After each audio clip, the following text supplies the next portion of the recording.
Đây là gà rán Jollibee, đây là gà rán KFC này các bạn. Đây Jollibee nha các bạn.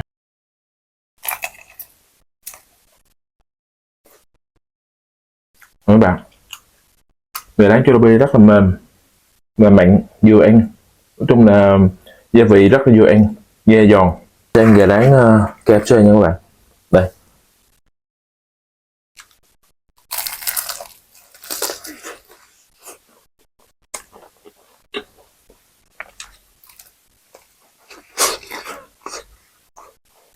gà rán KFC dai giòn nhưng mà gia vị thì nó không có đậm như là của Jollibee nha các bạn.